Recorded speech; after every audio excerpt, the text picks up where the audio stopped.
I'll show you the estrogens. We do look at all three. So we look at E1, we look at E2, and we look at E3. So women and men have 3 estrogens. The E2 is the most potent estrogen that we have. And then it goes through phase 1 detoxification, primarily through the liver. So if I'm super cool, let's see if I can draw. Look at this. This, what I'm highlighting, everything in pink, that is your phase 1 detoxification. Your 16,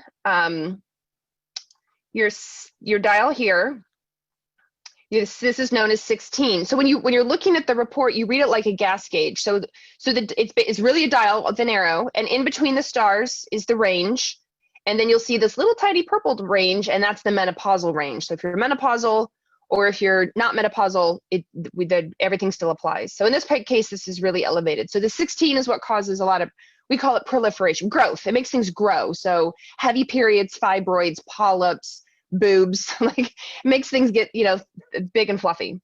The next one down is known as 4. The 4OH is the more carcinogenic, more cancer risk, more at risk for DNA damage. We don't like that pathway.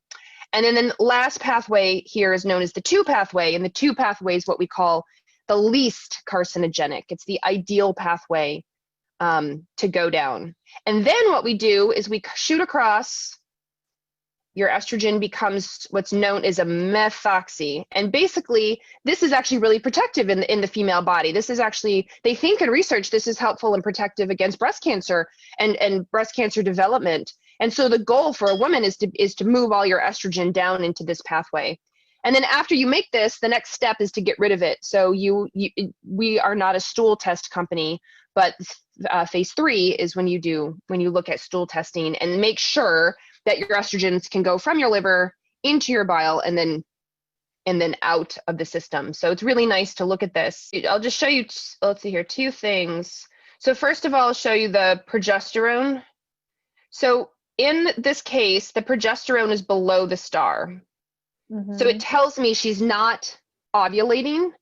You have to release an egg to make progesterone. So if I got this test back, I would say, okay, number 1, assuming she collected it at the right time of her cycle, number 1, you're not ovulating. So we need to get you ovulating so you're making progesterone. And then number 2, you can see all of her estrogens are elevated. So she is estrogen dominant because she's making so much estrogen. So she may suffer from PMS, heavy periods, fibroids, endometriosis, mood swings, breast tenderness, all the super awesome things that we women get when it comes to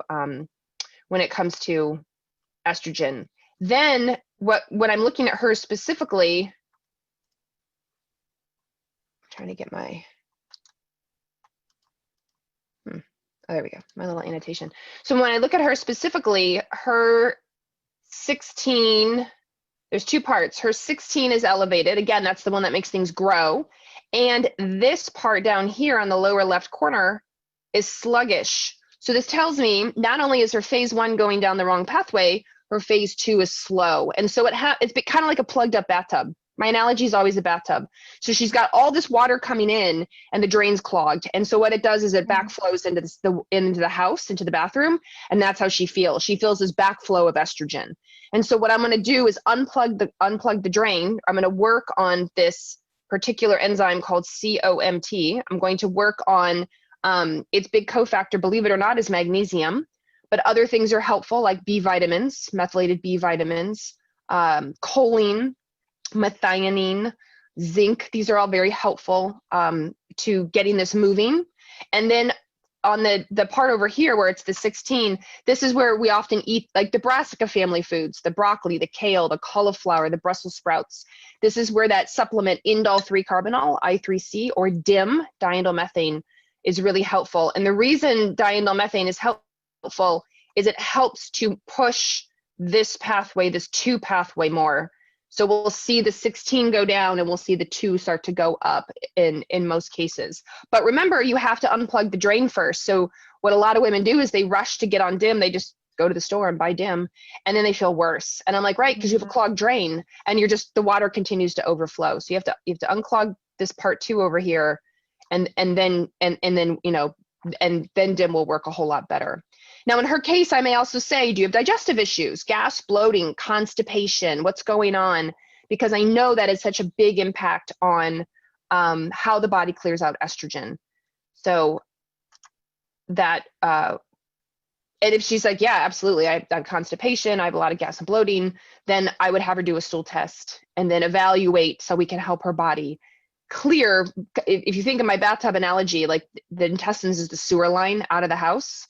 And so I'm like, all right, let's test the sewer line, right? I'm like, let's make sure that's working. And then we'll do the drain, and then we'll do the water, which would be like for DIM.